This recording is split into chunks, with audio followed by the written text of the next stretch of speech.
Praise the Lord. Hallelujah. मुझे मालूम है आप हालेलुया बोलने में बहुत तेज हैं।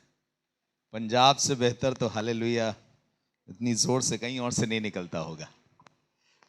ये टिक नहीं पा रहा है इसको। Can we have a physical? Yes, give me your Bible. हाँ,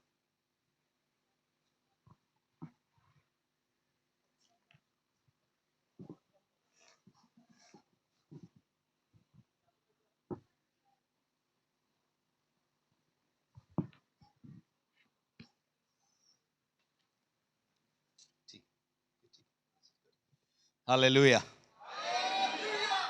बाइबल में ऐसा लिखा है, बेटा इसको थोड़ा पीछे ले जाओ। ज्यादा पास रखोगे तो नाक के बाल आ जाएंगे उसमें। बाइबल में ऐसा लिखा है, मनुष्य केवल रोटी से जिंदा नहीं रहेगा। आलू के परोठे भी लगेंगे उसको। नहीं, मनुष्य केवल रोटी से जिंदा नहीं रहेगा, लेकिन हर एक वचन से जो परमेश्वर के मुख से निकलता है उससे जीवित रहेगा। इसका मतलब परमेश्वर का वचन आपको जिंदा करने की ताकत रखता है। आशा मर जाती है तो मनुष्य मरने लगता है। जब विश्वास मरने लगता है तो मनुष्य मरने लगता है। जिसकी आशा टूट गई है ना, हिम्मत टूट गई है, विश्वास टूट गया है, उनमें से ही बहुत से लोग फांसी लगा के मर जाते हैं, क्योंकि उनकी हिम्मत टूट गई है।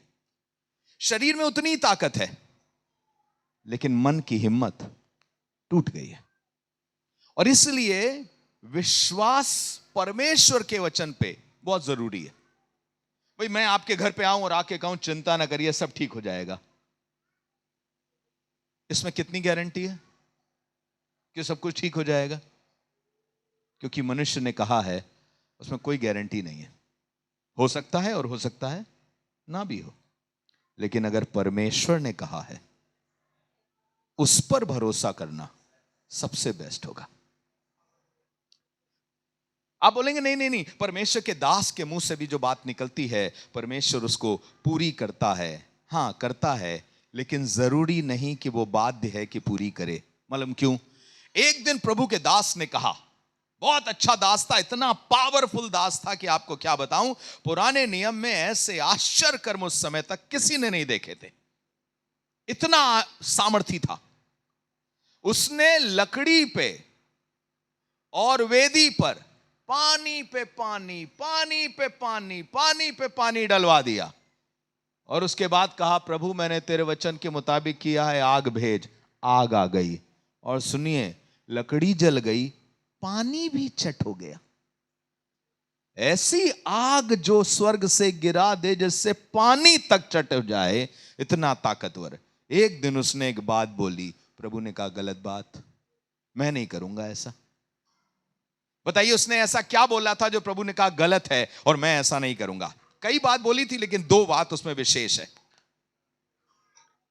रोमियो 11 में वो कह रहा था, मैं अकेला बचाऊं, कोई नहीं प्रभु, मैं ही अकेला धर्मी हूं। प्रभु ने कहा गलत बात, मैंने 7,000 पुरुषों को बचा रखा है। इसका मतलब तुझे मालूम ही नहीं कि मैं क्या क्या कर रहा हूं तेरे अपने देश में। और ये जो तूने बात बोली गलत बोली। रोमियो 11 में लिखा है, परमेश्वर उसकी इस प्रार्थना को ग्रहण नहीं कर रहा था। क्यों? क्योंकि वो कह रहा था मैं अकेला बचाऊं, मुझी को जिंदा रखो, बाकी तो सबको नष्ट हो जाना चाहिए। लिखा है उसने इस्राएल के विरोध में प्रार्थना करी। क्या सबसे अधिक सामर्थी प्रार्थना करने वाला भी कभी गलत प्रार्थना कर सकता है? जी हां, कर सकता है।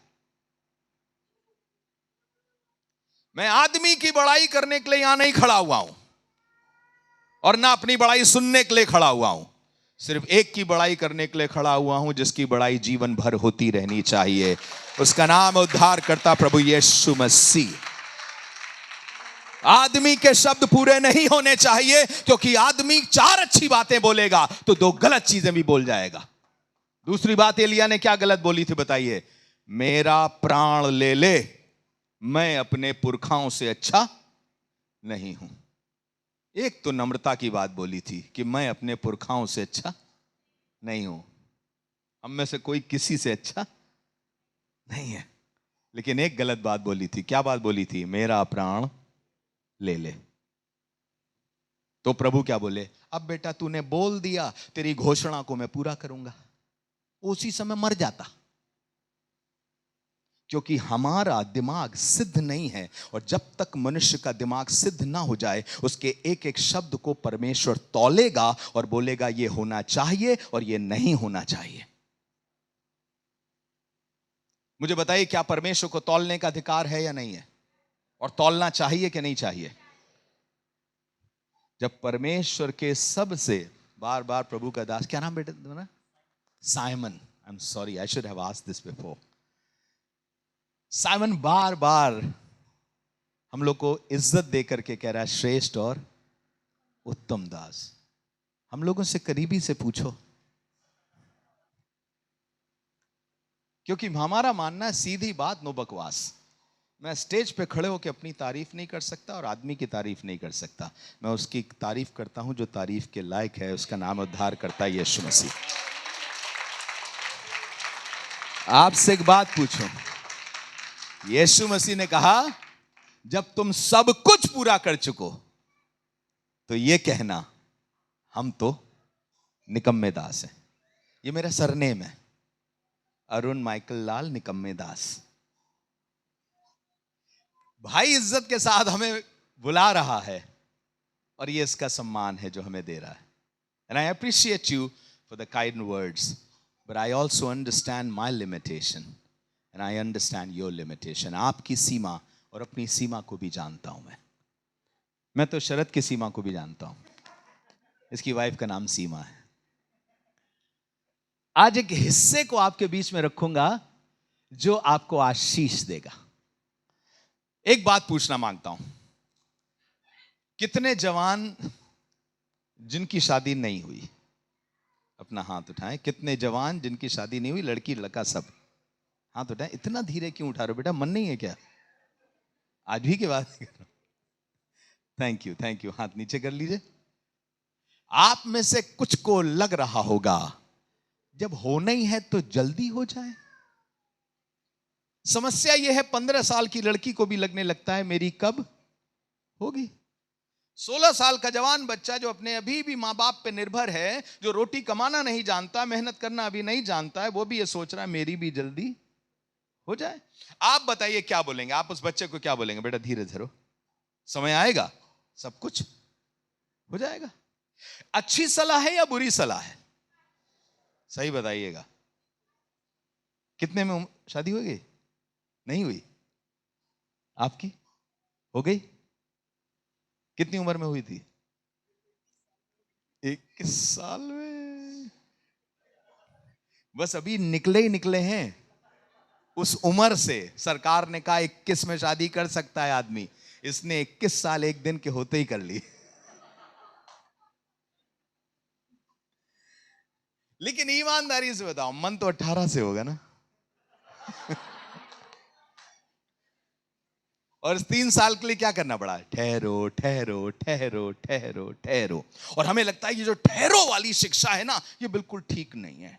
अभी हमने कहा है और अभी होना चाहिए।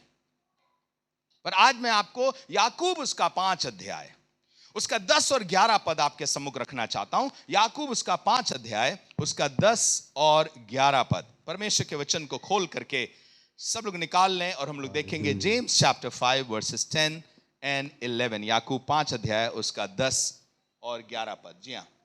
हे मेरे भरावो, जेड़े नबी प्रभु दा नाम लेके बोलते हैं। हाँ, ये अच्छा लग रहा मुझे। जेड़े नबी। हमारे यहां आजकल बहुत ज्यादा टेढ़े नबी हैं। फिर से सुनिएगा। हे मेरे भरावो, हाँ, जेड़े नबी प्रभु दा नाम लेके बोलते हैं, जेड़े नबी प्रभु दा नाम दे के बोलते हैं दा है, उन्हां नू दुख झल्लण दा, उन्ना नु क्या? दुख झल्लण ना, दुख सहने का और धीरज धरन दा नमूना मन लो। क्या नमूना? आजकल किसको नमूना मानते हैं? किसको नमूना मानते हैं? जो दुख सह रहा है या जो दुख नहीं सह रहा? किसको नमूना मानते हैं बताइए? कौन है हमारा आदर्श? This is what I want to be. मैं उस आदमी की तरह बनना मांगता हूं, देखो उसके हाथ रखने से ऐसा होता है, उसने ऐसा किया, उसने ऐसा किया, और हम उसको नमूना मानते हैं। आदर्श लिखा हुआ है, क्या लिखा है? आदर्श, एग्जाम्पल, आदर्श। नमूना। क्या बात कर रहे हो? अगर मैं आपसे पूछूं कि क्या दुख उठाने वाले को आपने अपने दिमाग में आदर्श रखा है, या सबसे अमीर आदमी को जिसको आपको लगता है उसके पास कोई दुख नहीं है, कौन है आपका आदर्श? मुझे बताइए, कौन होगा आपका आदर्श? आपके दिमाग में किसका नाम होगा? मैं उसकी तरह बनना चाहता हूं। जितने प्रभु के दास हैं यहां पर बैठे हुए हैं, आपसे पूछना मांगता हूं, आपके दिमाग में कौन है आदर्श? Who is the example in your mind and heart? किसकी तरह बनना चाहते हैं? लड़कियों में से अगर पूछे किसकी तरह बनना चाहते हैं, तो हमारे दिमाग में सिर्फ महान लोगों का जिक्र आएगा। वो हमारे दिमाग में उनका चित्र आएगा जो बड़े बड़े काम करके गए हैं। हम में से किसके दिमाग में दुख उठाने वाले किसी भविष्यवक्ता का नाम आएगा कि ये मेरा एग्जाम्पल है? और बाइबल बता रही, क्या कह रही है? हे भाइयों, जो भविष्यवक्ता दुख उठाया प्रभु के लिए और क्या किया? और धीरज धरता है, हम उसको क्या मानते हैं? नमूना मानते हैं। That is my example of life. मैं आपसे कहना मांग रहा हूं, माफ करिएगा,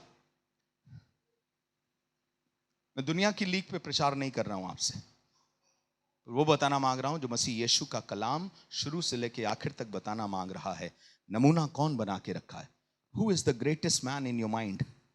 who is the greatest leader? सबसे बड़ा महान अगुआ, अगुई कौन है आपके दिमाग में? किसको आप सोचते हो कि ये सबसे बेस्ट है? आज के जमाने में कौन है आपके दिमाग में? आपको लगता है काश मैं उसकी तरह बन जाऊं, काश मैं उसकी तरह करने लगूं, काश मेरे पास भी ऐसा होने पाए, काश मेरे साथ ऐसा हो, मेरे पास भी 4 बंगले हों और 8 गाड़ियां हों।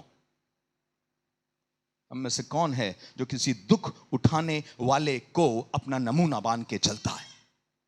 मसीही जिंदगी संसार से एकदम उल्टी है। संसार को प्राप्त करने के लिए मेहनत करता है, और हम संसार को त्यागने के लिए मेहनत करते हैं। बाइबल में लिखा है, जिसमें संसार का प्यार है उसमें परमेश्वर का प्यार नहीं है। संसार में क्या है? आंखों की अभिलाषा, शरीर की अभिलाषा और जीविका का घमंड। ये संसार है। अगर आप सिर्फ अपनी आंखों की अभिलाषा पूरी करना चाहते हैं, मेरी आंखों के सामने काश ऐसा हो, मैं उसको देख सकूं, तो आपसे कहना मांगते हैं, जिस संसार को परमेश्वर ने अपना विरोधी कहा है, आप उसी संसार को प्यार करने लगे हो।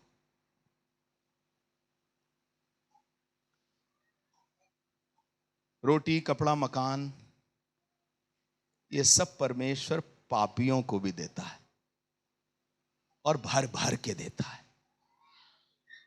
दानियल 2 अध्याय में लिखा हुआ है, वो राजाओं का उदय करता है और वही राजाओं का अस्त करता है। कौन की बात कर रहा था? अन्य जाति राजा की बात कर रहा था। यहूदी राजा की बात नहीं कर रहा था, विश्वासी राजा की बात नहीं कर रहा था, अन्य जाति राजा की बात कर रहा था। और कौन कौन राजा आने वाले थे? अगर आप इतिहास पढ़ेंगे तो बात हो रही थी बाबुल के राजा की, और यह बताया गया था उसके बाद मादी का राजा आएगा, फारसी राजा आएगा, फिर उसके बाद यूनान का राजा आएगा, फिर उसके बाद रोम का राजा आएगा, और इनमें से कोई विश्वासी नहीं होगा। और परमेश्वर कह रहा, मैं इन राजाओं को उठाता हूं। अगर परमेश्वर अन्य जाति राजाओं को राजा के पद पर बैठाता है, तो आपको क्यों नहीं खिलाएगा पिलाएगा? छोटी सी चीज है, रोटी, कपड़ा, मकान, छोटी सी चीज है, ये नगण्य चीज है, जिसके लिए किसी विश्वासी को कष्ट उठाने की जरूरत नहीं पड़ेगी। ये परमेश्वर यूं ही आपको देगा। गंदे लोगों को खिलाता है, रेपिस्ट के पास खाना है, बड़े बड़े बंगले हैं उसके पास, और हमारे पास घर की कमी हो जाएगी? नहीं होगी। पर वो कह रहा, बेटा, अन्य जातियां इन चीजों की फिराक में रहती हैं, मेरे बच्चे इन चीजों की फिराक में नहीं रहते। मेरे बच्चे किस चीज की फिराक में रहते हैं? कैसे उसको पाएं, कैसे टटोल कर उसे पा जाएं, कैसे उसको समझ जाएं, कैसे उसकी भक्ति करें, कैसे उसकी सेवा करें। इसलिए कह रहा है, हे भाइयों, उन भविष्यवक्ताओं को अपना एग्जाम्पल ठहराओ जो दुख उठाते हैं, और दूसरी बात क्या करते हैं? धीरज धरते हैं। आज का मेरा टॉपिक है, दुख उठाने वाले को धीरज क्यों धरना पड़ेगा अगर उसे एक बार कहने पर सब कुछ पूरा हो जाए तो? धीरज किसको बोलते हैं बताइए? सबर को। क्या मतलब है उसका? कि जो आप चाह रहे हो वो अभी आपको मिला नहीं है। 15 साल की उम्र में सोच रहे थे शादी हो जानी चाहिए, लेकिन जाके 24 में हुई है। इन 9 साल क्या करना पड़ा है? सब्र करना पड़ा है। बताइए क्यों सब्र करना पड़ा है? सब्र इसलिए करना पड़ा है कि तुम शादी के लायक तो हो जाओ, बीवी रखने के लायक तो हो जाओ, उसको खुश रखने के लायक तो। वो तो खैर कभी नहीं हो पाएगा, लंबा समय लगेगा उसमें। बड़ी बात कह रहा हूं, जस्ट किडिंग, मजाक कर रहा हूं मैं। लेकिन कम से कम इतने लायक तो हो जाओ। एक बच्ची संतान को पैदा करने के योग्य अपना शरीर तो पा जाएगी, पर बुद्धि, दिमाग, समझ, शरीर कब हो जाएगा उसका संतान पैदा करने के लायक? 12 की उम्र में। पर क्यों उसे 18 साल तक रोका जा रहा है? क्यों? क्योंकि अभी शरीर तो लायक हो गया है, पर दिमाग और समझ, बुद्धि, ज्ञान अभी उसके दिमाग में आया नहीं। अभी उसे भले बुरे की पहचान नहीं हो रही, इसलिए उससे कहा जा रहा है धीरज धरो। आप शरीर में लंबे चौड़े हो गए, इसका तात्पर्य यह नहीं है कि आप उन्नति कर गए हैं। प्रभु के दास ने भी आकर के बताया, सब बातों में उन्नति करो, एक ही चीज में उन्नति नहीं करनी है। हम प्रार्थना करते थे, आधा घंटा प्रार्थना करते थे, आज 4 घंटे प्रार्थना करते हैं, लेकिन अगर बाइबल पूछ लें तो पता चला कहीं कुछ नहीं मालूम। आगे सुनिए क्या लिखा है। हे भाइयों, सब लोग पढ़ें जोर से। यस, पंजाबी में पढ़ते हैं उसको। हे ਮੇਰੇ ਭਰਾਵੋ हाँ, ਭਰਾਵੋ। ਜਿਹੜੇ ਨਬੀ ਪ੍ਰਭੂ ਦਾ ਨਾਮ ਲੈ ਕੇ ਬੋਲਦੇ ਹਨ हाँ ਉਹਨਾਂ ਨੂੰ ਦੁੱਖ ਝੱਲਣ ਦਾ हाँ, ਅਤੇ ਧੀਰਜ ਕਰਨ ਦਾ ਨਮੂਨਾ ਮੰਨ ਲਓ। नमूना मान लो। आगे ਵੇਖੋ ਅਸੀਂ ਉਹਨਾਂ ਨੂੰ ਧੰਨ ਆਖਦੇ ਹਾਂ। क्या क्या क्या? हम उनको धन्य कहते हैं। ਉਹਨਾਂ ਨੂੰ ਧੰਨ ਆਖਦੇ हम ऐसे लोगों को क्या बोलते हैं? हैं। धन्य। फिर से बताइए, ऐसे लोगों को क्या बोलते हैं? मुबारक है, ये अच्छा वर्ड है। हम ऐसे लोगों को क्या बोलते हैं? मुबारक बोलते हैं। जिसको नहीं मिला अभी, जो दुख उठा रहा है, हम उस पर हाथ रख करके कहते हैं वंडरफुल, मुबारक हो तुम। आप बताइए क्यों ऐसे लोगों को धन्य कह रहे हैं? चर्च में यहां खड़े होकर गवाही देने का मौका किसको मिलता है? जो दुख उठा रहा है, धीरज धर रहा है, या उसको मिलता है जिसको दुख उठाना नहीं पड़ रहा और दुख से पार हो गया है? जो बाहर हो गया। कोई है जिसको बुला करके ये कहा जाता है तुम 12 साल से समस्या में हो, लेकिन आओ अपने बारे में ये बताओ कि मैं 12 साल से दुख उठा रहा हूं, लेकिन प्रभु यीशु मसीह पे विश्वास मेरा आज भी कम नहीं हुआ है, और ये हालेलुया। मेरी गवाही है। आमीन। क्या ये गवाही है? आई मीन, क्या ये गवाही है? यीशु मुर्दों में से जी उठा, पूरे नए नियम की यही गवाही थी जिस पे वो मर जाते थे। हमारी गवाही जो हमें दी गई है, मालूम क्या है? यीशु इस पृथ्वी पर आया, मेरे लिए मारा गया, गाड़ा गया, और मेरे गुनाहों को लेकर के मर गया, क्रूस पे चढ़ गया, कफन में दफन हो गया, और तीसरे दिन मुर्दों में से जी उठा। ये हमारी गवाही है। मैं बीमार था, चंगा हो गया हूं, यह भी गवाही है। पर इस गवाही के लिए मैं अपने आप को महिमा नहीं दे रहा हूं। इस गवाही में भी गवाही ये निकल के आ रही है, वो जीवित है, इसलिए उसके नाम से आज भी मेरी साथ आश्चर्य कर्म होता है। गवाही क्या है? मुर्दों में से जी उठा है वो। पर कितनी बार आप बताइए, दुख सहने वाले लोगों को आदर्श कहा जाता है, और यह कहा जाता है धन्य हो तुम, वंडरफुल। एक बहू जो दुख उठा रही है, वो अपने आप को नीची निगाह से देख रही है। एक सास जो दुख उठा रही है, वो अपने आप को नीची निगाह से देख रही है, और वो ये सोच रही है ये दुख से हम पार कब होंगे ताकि धन्य कहलाए जा सकें। जबकि बाइबल हमें ये कह रही है हम ऐसों को धन्य कहते हैं। आज चर्च ऐसों को धन्य क्यों नहीं कहता? जब मैं खड़े होकर के यहां गवाही दूं कि मैं गरीब था और आज मेरे पास 4 बंगले हैं और 6 गाड़ियां हैं, तो आप सब धन्य कहेंगे और तालियां बजाएंगे। पर अगर मैं कहूं मेरे पास सब कुछ था, पर यीशु मसीह की महिमा में वो सब कुछ मुझसे छीन लिया गया, मेरा घर चला गया, लुट गया, लोगों ने आके आक्रमण कर दिया, बर्बाद हो गया, ऐसी अवस्था में कौन मुझे धन्य कहेगा?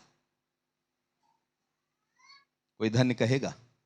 पर सुनिएगा, जितने लोगों ने यीशु नाम के लिए दुख उठाया है ना, वो सिर्फ यीशु के लिए दुख उठाते समय ही धन्य हो गए। अभी उन्हें बदले में कुछ मिला या नहीं मिला। मालूम क्यों? कुछ लोग जो सताए गए थे, उनको मारा गया था, बेतें पड़ी थी, वो कहने लगे हम उसके नाम के योग्य, दुख उठाने के योग्य तो ठहरे। इसमें क्या खुशी की बात है कि तुम्हें बेतें पड़ी हैं? इसमें क्या खुशी की बात है? अरे जिसके नाम के लिए बेतें पड़ी है ना, उसने हमारे लिए स्वर्ग में कुछ सोच रखा है और रख रखा है। हालेलुया, आमीन। उसके नाम के लिए बेतें पड़ी हैं। ये जो दान हमने कर दिया है, मेरे पास भी सब कुछ था, हमने ये सब कुछ दे दिया, इसमें हमारी बड़ाई क्या है? बड़ाई कुछ नहीं है, पर खुशी इसमें यह है, अपने स्वामी के लिए मैंने सब कुछ लुट जाने दिया। ऐसे लोगों को धन्य कहिए जिनकी आंखों में पैसों के लिए प्यार नहीं, पर खुदा के लिए इतना प्यार है कि अपना सब कुछ छोड़ के भी खुदा को नहीं छोड़ेंगे। ऐसों को धन्य कहिए जिन्होंने यीशु के लिए कुर्बानियां दी हैं, दे रहे हैं और देने के लिए तैयार हैं। हम ऐसों को क्या बोलते हैं? धन्य बोलते हैं। अपने बगल वाले से बोलिए, प्रभु के लिए दुख उठाओगे और धीरज धरोगे तो धन्य हो जाओगे। मुबारक हो अगर सबर करते हो तो। सबर कौन करता है बताइए? जिसको अभी मिला। चबर चबर तो सब कर सकते हैं, मालूम ना? चबर चबर किसको बोलते?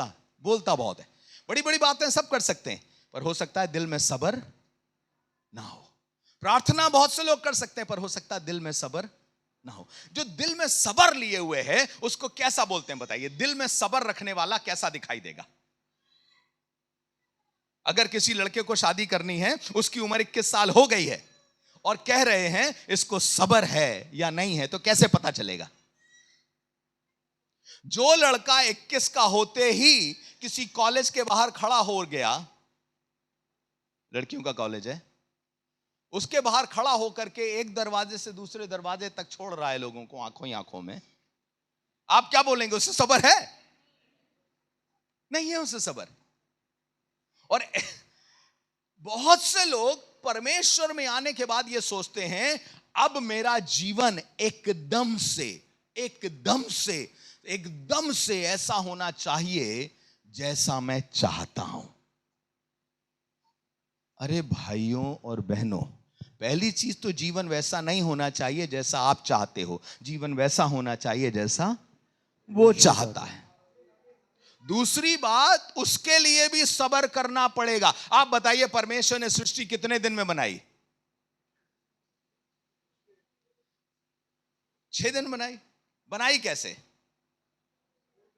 जब पहाड़ बनाने थे तो सारे पत्थर लेके आया है, इकट्ठे करें पत्थर, पहले पत्थर बनाया है, फिर पहाड़ों को बनाया है, इतनी मेहनत लग गई, बस आज इतना। या उसने कहा और हो गया? कहा और हो गया। इसमें क्या मेहनत लगी कि उसने विश्राम किया? 6 दिन में उसने सारी दुनिया बनाई और उसके बाद 7वें दिन क्या किया? और दुनिया बनाई कैसे? बोल के। कितना थक गए आप बोल के बताइए? पेड़ बनाते समय उसने कौन सा बीज बोया, उसके बाद उखाड़ा, उसे उठाया, धीरे धीरे पत्तियां ऐसी बन जाए, ऐसा बन जाए? कुछ नहीं, जो उसके दिमाग में था उसने बोला, उसकी योजना में था उसने बोला और उसको वैसा कर दिया। लेकिन फिर भी 7 दिन क्यों? क्योंकि परमेश्वर यह बताना चाह रहा है मैंने पहली सृष्टि भी समय लेकर के पूरा किया है और परमेश्वर आज भी काम कर रहा है। आपको नई सृष्टि बनाएगा, अपनी मर्जी के मुताबिक बनाएगा और समय के अनुसार बनाएगा, एक दिन में नहीं बनाएगा। Yes, hallelujah. और इसलिए सुनिएगा, एक दिन में ना बजाइए ताली, कोई बात नहीं, 1-2 मिनट निकल जाता है। मुझे बताइए ईमानदारी से, किसी को नहीं लेते, कोई एक पादरी किसको ले लें? शरद भाई, आपको क्या लग रहा है परफेक्ट काम है खुदा का? कि एकदम परफेक्ट काम है? खुदा भी सोच रहा होगा बिल्कुल बेटा बोलो नहीं, मैं ही जानता हूं भी कितना काम बाकी इसमें। या तो उसकी बीवी जानती कितना काम बाकी है। मेरी बीवी यहां बैठी है, गलती से पूछ मत लीजिएगा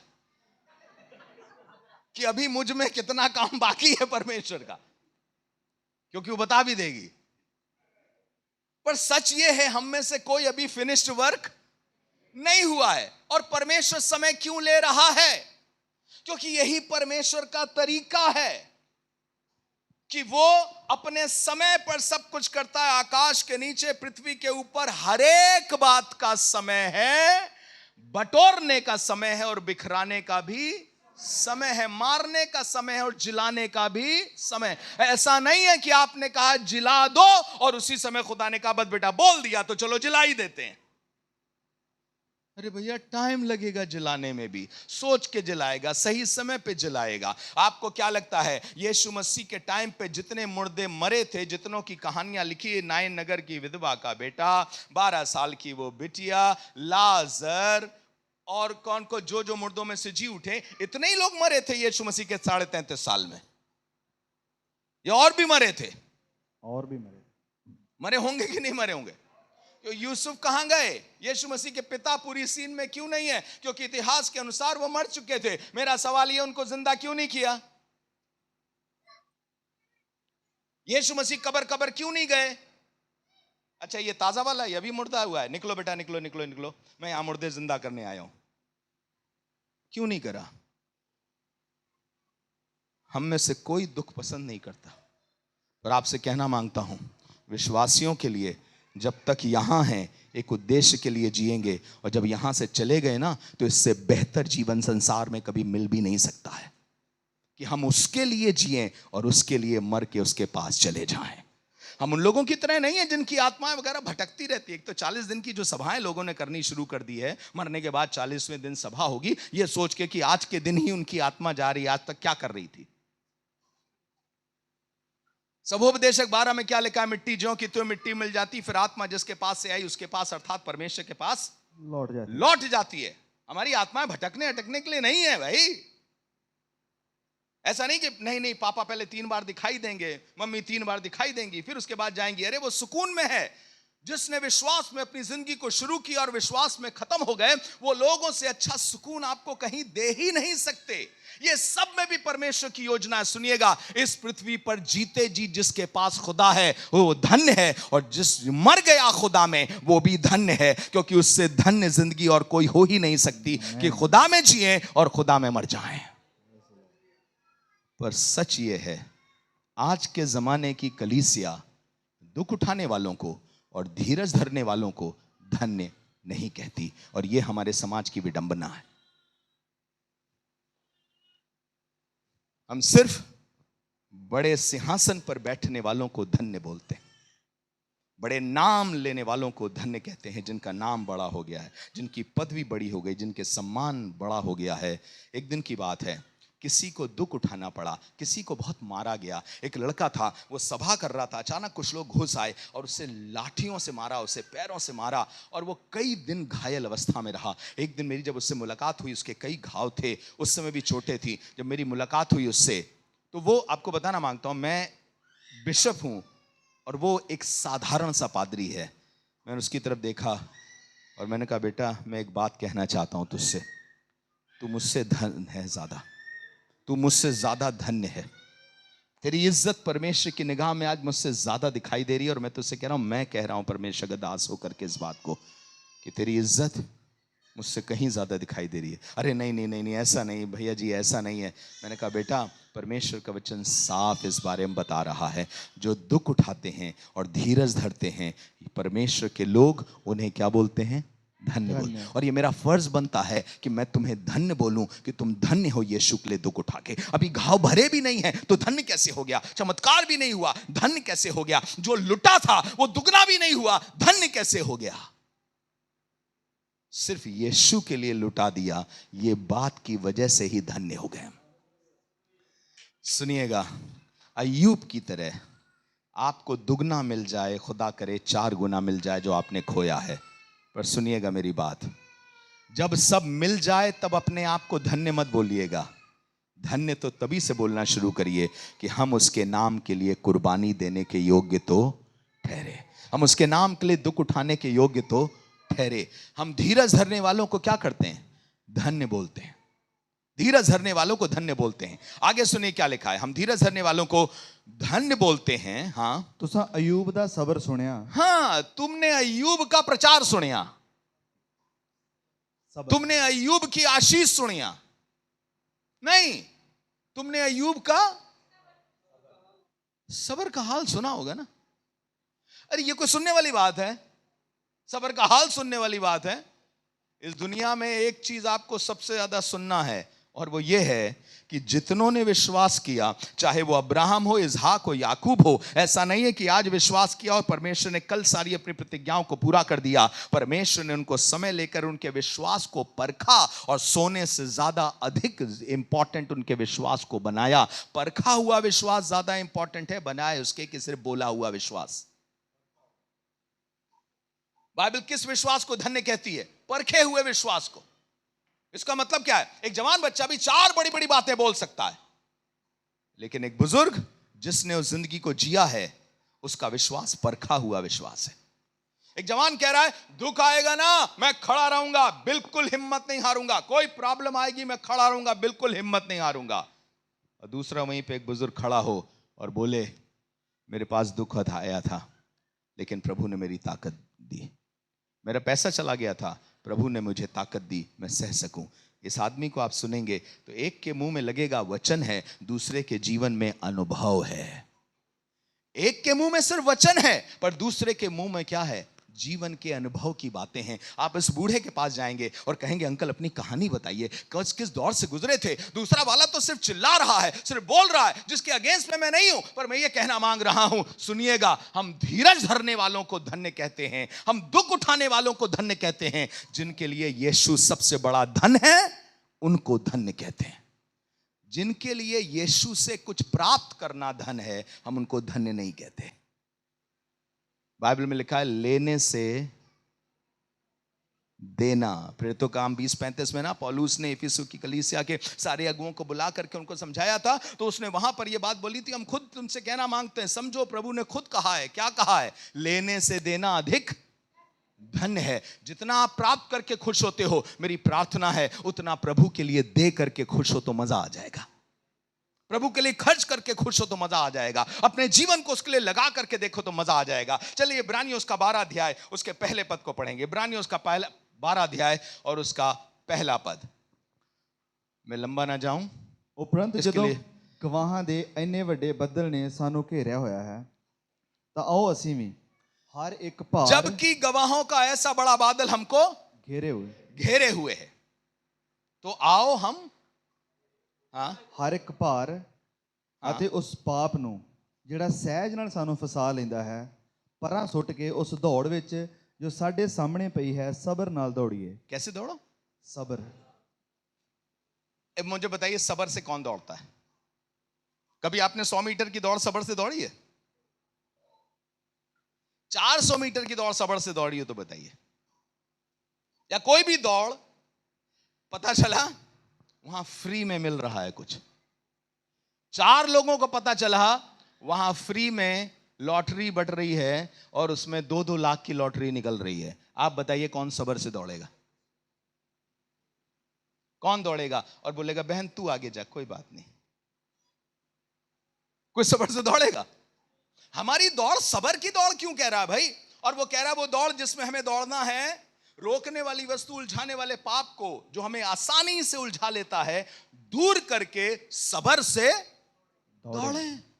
बिना सबर के आपकी जिंदगी कब्र जैसी हो जाएगी और फिर बाद में वो खबर बन जाएगी। बिना सबर के जिंदगी नहीं होनी चाहिए। आपका जीवन भी बिना सबर के नहीं होना चाहिए, क्योंकि इस सबर के साथ ही दौड़े जा सकते हो। हमारी पत्नी की शादी हुई, दिल पसंद मन पसंद बीवी मिली मुझे। जैसे बोलते हैं ना लोग, पास्टर जब बोलता है क्या तुम इसे अपनी मन पसंद बीवी कबूल करते हो, तो कुछ लोग कहते होंगे मैं दहेज पसंद बीवी कबूल करता हूं।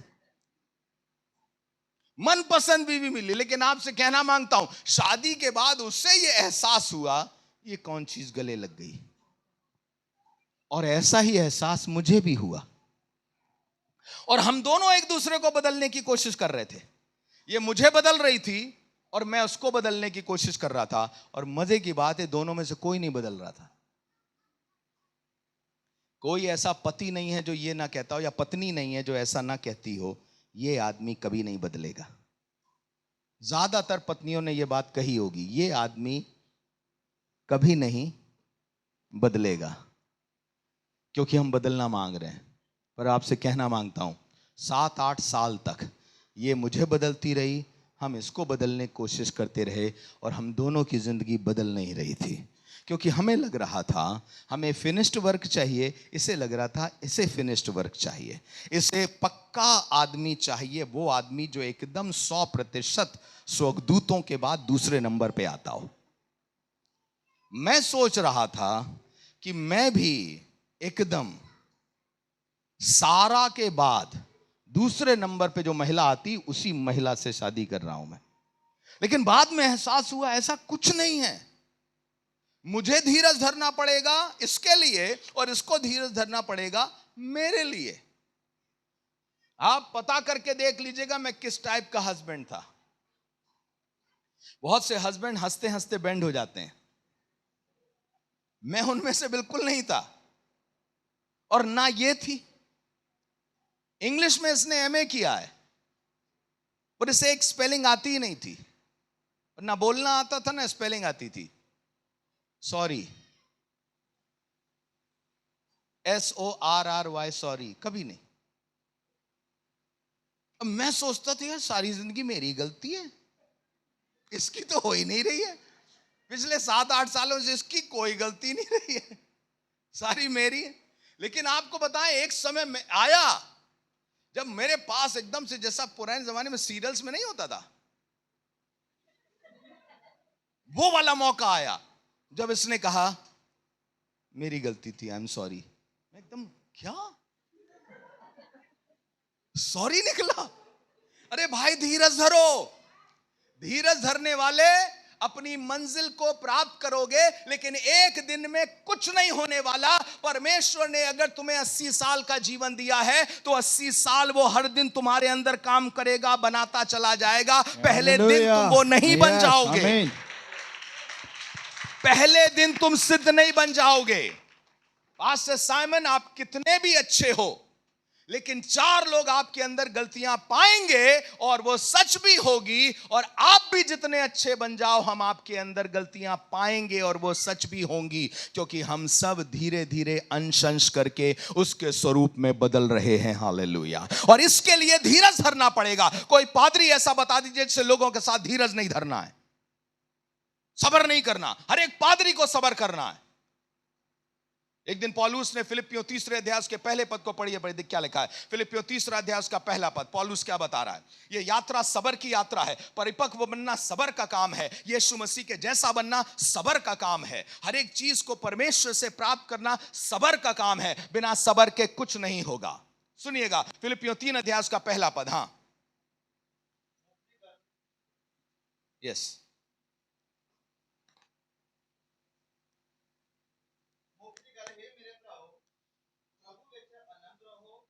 प्रभु विच आनंद रहो, आनंद में रहो। हाँ, ਉਹ ਗੱਲਾਂ ਤੁਹਾਨੂੰ ਮੁੜ-ਮੁੜ ਲਿਖਣ ਤੋਂ बात आई, ओहो गल्ला मोड़ मोड़ लिखन।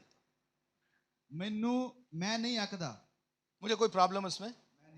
अकदा मतलब है? मैं उसमें मैं थकता नहीं हूं। ओके,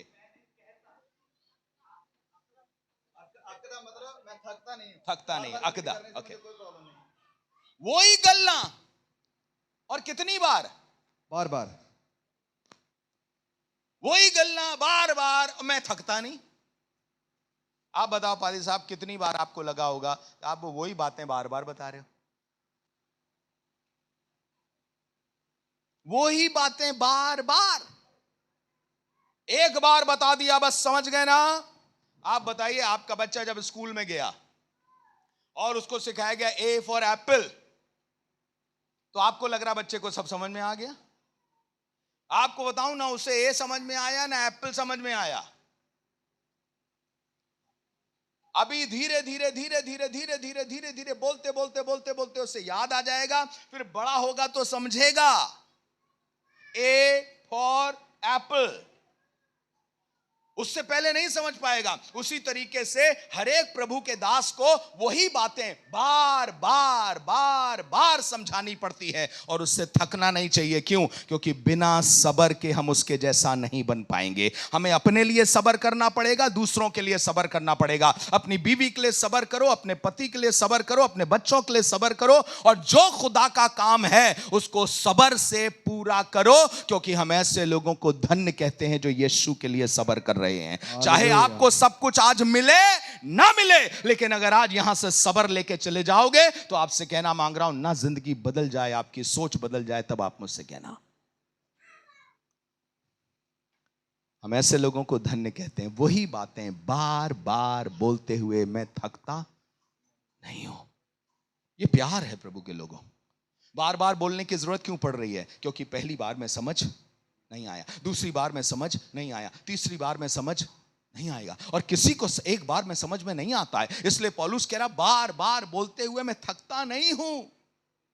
क्या करो? प्रभु में सदा आनंद रहो। मालूम क्यों? क्योंकि कुछ लोग थोड़े समय तक प्रभु में आनंद है, फिर दुख देख करके परेशान हो रहे हैं, वो आनंद नहीं कर पा रहे। अरे दुख आ गया, इसका मतलब कुछ ना कुछ गड़बड़ होगी, दुख आ रहा है, दुख नहीं होना चाहिए कभी। पर प्रभु कह रहा है, बेटा परेशान नहीं हो, बार बार बता रहा हूं तुमको, अगर प्रभु के लिए दुख भी उठाना पड़े तो खुश हो इस बात से। और ये बार बार बताना पड़ रहा है। एक बात आपसे पूछूं, कोई है जिसको दर्द सहने की आदत हो जाती है और उससे छुटकारा नहीं चाहता? कोई नहीं। पर कोई है जिसे एसी में रहने की आदत हो जाती है और उसके बाद दूसरे बिना एसी के रह नहीं पाता। सुनिएगा, सुख आपको आदत में डाल सकता है, पर दुख से आदमी छूटना चाहता है। इसीलिए वो चाहता है यहां चला जाए, यहां नहीं हुआ, वो सुना है वो वाले पादरी प्रार्थना करते हैं, यहां छोड़ करके उस दूसरे वाले पादरी के पास पहुंच गया, वो आप प्रार्थना कर दीजिए। आपके साथ 2 साल रहे, फिर लगा कि यहां भी ठीक नहीं हो रहा है, उसके बाद तीसरी जगह चले गए, चौथी जगह चले गए। क्यों? क्योंकि आदमी अपने दुख से छूटना चाहता है और दुख की आदत कभी नहीं होती। और जब तक सब्र नहीं होगा, तो आपसे कहना मांगता हूं, वो इसी तरीके से आज यहां गया है, कल वहां जाएगा, परसों वहां जाएगा, वहां जाएगा, फिर वहां जाएगा, और वो कहीं जगह विश्वास योग्य नहीं रहेगा। और आज बहुत सी कलीसियाओं की यही समस्या है। क्यों मालूम? क्योंकि उनको सिखाया नहीं गया कि सब्र करने वालों को हम क्या बोलते हैं? धन्य बोलते हैं। धन्य हैं जो सब्र कर रहे हैं। और ये दौड़ कैसे दौड़ने की बात कर रहा है? धीरज से दौड़ो, सब्र से दौड़ो। अब जल्दी से बताऊंगा क्योंकि मेरे पास समय खत्म हो रहा है। 2 लोगों को बताऊंगा कि उनमें सब्र नहीं था और गड़बड़ हो गया उनका। एक औरत थी जिसका नाम था सारा। उसके पति को परमेश्वर ने प्रॉमिस किया था, प्रतिज्ञा करी थी, क्या? कि तुझे आशीष दूंगा, तू आशीष का मूल होगा। आशीष दूंगा और आशीष का मूल होगा, मतलब तेरे द्वारा आशीष फैलेगी लोगों तक, और पृथ्वी के सारे घराने तेरे द्वारा आशीषित होंगे, आशीष पाएंगे। उसका अपना घराना कितना आशीषित था बताइए, दुनियावी एतबार से। 10 साल के बाद उसकी बीवी को फोर्सफुली कहना पड़ा, जाओ जरा सा मेरी नौकरानी के पास जाओ। अब पता नहीं इब्राहिम खुशी खुशी गया या दुख में गया, मालूम नहीं, पर गया। किसी बीवी को, मुझे बताइए, किसी भी पत्नी को यह अच्छा लगेगा अपने पति को किसी दूसरे पुरुष के पास भेजे? अच्छा लगेगा उसे? चाहती होगी वो, खुशी से चाहती होगी? नहीं, कभी नहीं। वो जीते जी मर जाए पर ऐसा ना करे। पर सुनिएगा, उस जमाने की विडंबना क्या थी? उस जमाने की समस्या क्या थी? समस्या यह थी कि जिसके पास संतान नहीं थी उसे लोग श्रापित समझते थे। 4 बातें बोलते थे उसे लोग। तो लोग इसके पास आकर के कहते होंगे, तुम्हारे पास संतान नहीं है ना, श्रापित कहीं की। देखो उसके यहां पर कितने, तुम्हारी नौकरानी देखो, वो वाली नौकरानी उसके 4 बच्चे हो गए हैं, वो वाली नौकरानी देखो उसके 2 बच्चे हो गए हैं। अरे तुम्हारे यहां के तो गाय बैल बकरी जानवर ये सबके बच्चे हो रहे हैं, तेरे ही नहीं हो रहे। बस आप बताइए, अब्राहम की पत्नी सारा 10 साल के बाद उसका धीरज टूट गया। कब तक धीरज धरेंगे? और उसने क्या किया? अपने पति से कहा, तू दूसरी औरत के पास चला जा। सुनिएगा, धीरज ना धर पाना आपको ऐसे ऐसे पाप की तरफ ले जाता है जो पीढ़ियों के लिए आपको परेशान करेगा। पीढ़ियों के लिए आपकी जिंदगी खराब कर देगा। धीरज ना धर पाना। और आज की समस्या क्या है? हमें कोई भी चीज देर में नहीं चाहिए। हम पास्टर रोहन के साथ ट्रैवल कर रहे थे, हमने इनसे बताया, अगर याद हो, अभी आते समय एक समय था हमको इतनी दूर जाने के लिए 12 घंटे लगते थे। हमारी ट्रेन 7:30 से निकल करके 2 बजे पहुंच गई, जिसका मतलब 6.5 घंटे। 6.5 घंटे, जिसको हम 12-13 घंटे में यात्रा करते थे, वो 6.5 घंटे में यात्रा कर रहे थे। हम उससे क्या कह रहे थे? मुझे लग रहा 6.5 घंटे, बाप रे, ट्रेन में कैसे बैठे रहेंगे, बहुत मुश्किल है 6.5 घंटे बैठे रहना। और पहले 13 घंटे कैसे बैठ जाते थे? बैठ जाते थे कि नहीं?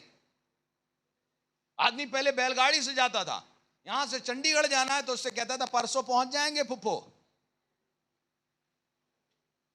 पर आज 1.5-2 घंटे में वो चंडीगढ़ पहुंच जाएगा। लेकिन उसे भी ये लग रहा होगा इतना टाइम लग रहा है, इतना देर लग रहा है। हम ऐसे जमाने में जी रहे हैं, जितना आप समय पर काम कर लोगे आपको लगेगा इससे भी और जल्दी हो सकता है, इससे भी जल्दी, इससे भी जल्दी, इससे भी जल्दी, इससे भी जल्दी हो सकता है। क्योंकि हमारा धीरज धीरे धीरे और खत्म पर होता चला जा रहा है। अगर आपके बच्चे कार्टून बहुत देखते हैं तो एक समस्या होती है, मालूम क्या?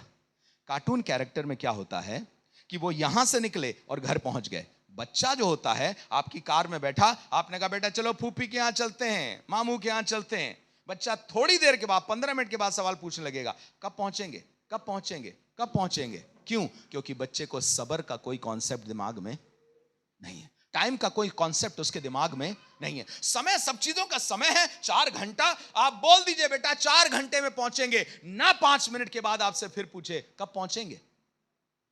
क्योंकि बच्चों के मन में सबर का और समय का कोई कॉन्सेप्ट नहीं होता। और माफ करिएगा, आज का चर्च भी इतना बचकाना चर्च है, बच्चा चर्च है, कि उसे ना सबर का कोई कॉन्सेप्ट है और ना ही उसे कोई समय का कॉन्सेप्ट है, कि हर चीज परमेश्वर के समय पर होगी। समय से पहला बच्चा पैदा हो जाएगा तो कमजोर बच्चा होगा, उसे 9 महीने में ही पैदा होना है। इसको जल्दबाजी नहीं करो, क्योंकि मां के पेट में हड्डियां कैसे बढ़ती हैं, सबोपदेशक कहता है कोई नहीं जानता। हड्डियां बढ़ने तो दो, समय दो हड्डियों को बढ़ने में। कोई ग्रोथ तुरंत नहीं होनी चाहिए। सारा ने कहा नहीं मुझे संतान चाहिए। परमेश्वर ने इतने बड़े विश्वासी को, जिसमें विश्वासियों का पिता कहा, उसको कहने से पहले उससे विश्वास की परीक्षा करी थी। एक बहुत पुराना गाना है, शायद चंडीगढ़ से ही निकला है, विश्वास परखा जाएगा। सुना है आपने? विश्वास परखा जाएगा, आनंद समझो, शैतान तुमको डराएगा, आनंद समझो। होगी परीक्षा, सब्र बढ़ेगा, अपने के पश्चात सोना बनेगा। होगी परीक्षा, धीरज बढ़ेगा, अपने के पश्चात सोना बनेगा, आनंद समझो। विश्वास परखा जाएगा, आनंद समझो। सारा प्रतिज्ञा पाई है, उसी से बच्चा पैदा होगा, लेकिन 10 साल बर्दाश्त नहीं कर पाई। उसने वो काम किया जिसने पीढ़ियों को नुकसान पहुंचाया है, पीढ़ियों को नुकसान पहुंचाया। बच्चा पैदा हुआ ना, किसका बच्चा पैदा हुआ? अब्राहम का नहीं, उसको शरीर की संतान बोला गया जो बच्चा पैदा हुआ। इसका मतलब मनुष्य अपने शरीर में जल्दी करके वो प्राप्त करना मांगता है जिसे परमेश्वर अपने समय पर देना चाहता है। इसलिए जो कुछ तुम अपनी मेहनत से प्राप्त कर लोगे वो शरीर का बच्चा कहलाएगा, लेकिन जो उसकी प्रतिज्ञा पर, उसके समय पर मिलेगा, वो विश्वास की संतान या प्रतिज्ञा की संतान कहलाएगा। जल्दबाजी में अपनी जिंदगी बर्बाद मत कर लो। समय ठहराया गया है। आकाश के नीचे पृथ्वी के ऊपर, गलतियों 4:4 में लिखा है, जब ठीक समय आया तो परमेश्वर ने अपने पुत्र को व्यवस्था के अधीन उत्पन्न किया, ताकि व्यवस्था के अधीन लोगों को मोल लेकर के उन्हें छुड़ा सके ठीक समय पर। हे प्रभु, क्यों 4000 साल इंतजार किया? 4000 साल पहले पृथ्वी पर पाप आ गया था, उसका निवारण करने के लिए, छुटकारा करने के लिए इतना इंतजार क्यों करवाया? प्रभु कह रहा है, सब्र करो, सब्र करो। आपसे भी यही कहना चाहता हूं, विश्वास, असल विश्वास कब है? जिसमें सब्र शामिल है। और जिसमें सब्र शामिल नहीं है, मालूम कौन सा विश्वास है? वो बड़ बोला विश्वास है, पर उसमें सब्र शामिल नहीं है। वो सिर्फ शब्दों का विश्वास है, असल विश्वास नहीं है। होगा होगा, परमेश्वर अपने समय पर करेगा। कब करेगा भाई? कब समय आएगा? अपने समय पर जो करेगा वो उत्तम करेगा, अच्छा करेगा। इसलिए लिखा हुआ है, क्या लिखा है? धीरज धरने वालों को हम क्या बोलते हैं? धन्य बोलते हैं। मुबारक हैं वो जो सब्र करते हैं। हम सब्र करने वालों को धन्य कहते हैं। उसको देखो क्या लिखा है, अपनी दौड़ कैसे दौड़ो, कैसे दौड़ो। समस्या क्या होती है? जब आप धीरज के साथ दौड़ रहे हैं तो बगल वाला को जल्दी में है, वो तेज निकल गया, आप देख करके कहते हैं, भाड़ में गया धीरज, उससे आगे जाना है। 4 साल मिनिस्ट्री, उसके पास देखो बिल्डिंग है। हमें भी कुछ तो ऐसा करना पड़ेगा जिसमें हमारे पास भी 3.5 साल में बिल्डिंग हो जाए। मुझे पता चला, प्रभु के दास जिनकी फोटो लगी हुई थी, उनको किसी ने प्रार्थना करके एक ईंट दी है ना, और उन्होंने 8 साल उस ईंट को लपेट करके, सजा करके अच्छी तरह से रखे रहे कि प्रभु देगा, प्रभु देगा, प्रभु देगा। अब प्रभु देवा नहीं, प्रभु देगा। अब बताइए, क्या परमेश्वर के पास उस समय 20 लाख रुपए की कमी थी क्या? कि 20 लाख रुपए थे नहीं कि दे सके कि बेटा यहां पे ये तुम खरीद लो। एक बात कह रहा हूं, 20 लाख, मुझे नहीं मालूम 20 की थी या 2 करोड़ की थी, I don't know, but what I am saying is, क्या परमेश्वर के पास कोई कमी थी? उस समय नहीं दे सकता था, तो 8 साल क्यों इंतजार करवाया उसने? क्यों 8 साल रुका रहा प्रभु का दास? प्रतिज्ञा पाने के बाद, भविष्यवाणी होने के बाद, ईंट मिलने के बाद क्यों 8 साल परमेश्वर का दास रुका रहा? इसीलिए क्योंकि धीरज परखा जाता है, और धीरज धरने वाले ही धन्य कहलाते हैं। परमेश्वर अपने समय पर अपना काम करेगा, जो करेगा बेस्ट करेगा, अपने तरीके से करेगा, उसे मालूम है किस तरीके से करेगा। शरीर की ताकत लगा दोगे तो सुनना, तुम्हारे द्वारा इस्माइल पैदा होगा, जिससे तुम तो खुश हो जाओगे, पर खुदा इस्माइल से खुश नहीं होगा। तुम्हें तो लगेगा तुम्हारी गोद भर गई है, पर खुदा उस गोद भराई से खुश नहीं होगा। सब लोगों से बस यही कहना चाहता हूं, हम धीरज धरने वालों को क्या बोलते हैं? धन्य बोलते हैं। आपसे भी कहना मांगता हूं, अगर तुम विश्वास में हो, दुख भी उठा रहे हो प्रभु के लिए, और धीरज धर रहे हो, तो तुम धन्य हो, तुम मुबारक लोग हो। तुम वो लोग हो जिसका एग्जाम्पल लोगों को दिया जाएगा। आज नहीं, कल दिया जाएगा, पर दिया जाएगा। प्रभु आपको आशीष दे।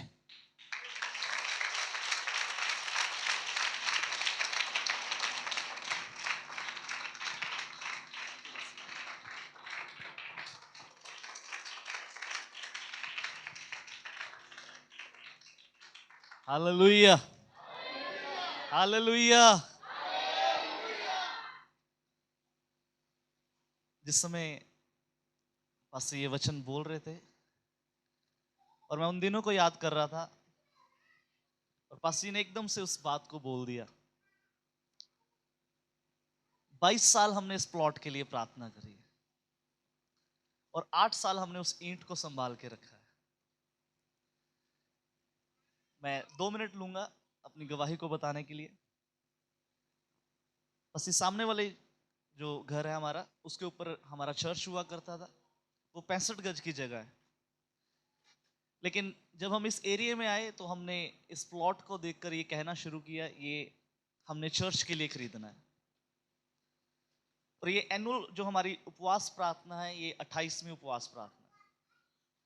जब हम इस करनैल सिंह नगर में आए, इस गली के बीच में आए, इस प्लॉट को देखकर हम हर बार बोलते थे, अगली उपवास प्रार्थना हम वहां करेंगे, अगली उपवास प्रार्थना हम वहां करेंगे, अगली उपवास प्रार्थना हम वहां करेंगे। और मैं आपको बताना चाहता हूं 22 साल हमने ये घोषणाएं करी हैं, और 22 साल घोषणा करने के बाद आज छठी उपवास प्रार्थना हम यहां पे कर रहे हैं। सच में प्रभु हमारे धीरज को देखता है। हम वो जबूर गाते हैं, मैं सबर दे नाल आस रख के यहोवा दी करदा सा इंतजारी, तद उसने मेरे ते तरस खा के सुनी मेरी, वो तरस खाएगा। सच में आज हमने एक उत्तम संदेश को सुना है। कई बार मसीह दौड़ में चलते हुए सबर की कमी हमारे बीच में हो जाती है, लेकिन जिस प्रकार से आज हमने वचन को सुना, वो बात मेरे हृदय को छू गई जो पास्टर ने अंत में बोली। अगर हम धीरज नहीं करेंगे, शायद हमारी गोद भर जाए, लेकिन प्रभु उससे खुश नहीं होगा। लेकिन जो प्रभु देगा वो प्रतिज्ञा की संतान होगी, वो वाचा की संतान होगी। हम सच में इन वचनों के लिए हाथ उठाकर प्रभु को धन्यवाद देते हैं। ये जरूरी था, ये इस कलीसिया के लिए, हमारे लिए, हमारे सब के लिए ये जरूरी था कि हम परमेश्वर के बीच में रहते हुए सब्र करना सीखें। सब बातों में हम प्रभु को धन्यवाद देते हैं, सच्चे कलाम के लिए हम प्रभु को धन्यवाद देते हैं। इससे पहले कि हम इस सेशन को समाप्त करें, आइए हम प्रार्थना में जाएंगे। इस समय मैं रिक्वेस्ट करूंगा पास्टर सैमुअल आगे आएंगे, वो प्रार्थना में अगुवाई करेंगे। हम अपनी आंखों को बंद करें। स्वर्ग में विराजमान दयालु समर्थी पिता खुदावन जी, हम आपका शुक्रिया अदा करते हैं खुदावंद आज के सुंदर समय के लिए, पिता परमेश्वर इस सुंदर वचन के लिए, पिता परमेश्वर जो हमें सिखाता है, पिता परमेश्वर जो आपकी आत्मा ने हमें सिखाया है, पिता परमेश्वर हम उसके ऊपर खुदावंदा पूरे मन के साथ मनन करने पाए। पिता परमेश्वर खुदावन जी, ये आपकी मर्जी थी जो हमारे मध्य में घटित हुई है खुदावंदा। मैं धन्यवाद करता हूँ पिता परमेश्वर, जितने कानों ने इसको सुना है पिता परमेश्वर, हम उनके लिए आशीष को चाहते हैं खुदावंदा। और ये प्रार्थना विनती करते हैं खुदावंदा कि आपने जो बीज को बोया है पिता परमेश्वर, आप उसके द्वारा प्रति एक सुनने वाले के मन से खुदावंदा, उनके पर्सनल जिंदगी से खुदावंदा, उनकी पारिवारिक जिंदगी से पिता परमेश्वर बहुत आयत के फल को लेके आए पिता परमेश्वर, ताकि आपका नाम प्रति एक के द्वारा आदर महिमा और जलाल पाने पाए। खुदावन जी, सब बातों का अधिकार, आगे के समय का भी अधिकार आपके हाथों में सौंपते हुए मैं प्रार्थना विनती मांगता हूं, हमारे उद्धारकर्ता प्रभु यीशु मसीह के वसीले से सुनियो ग्रहण करें। आमीन।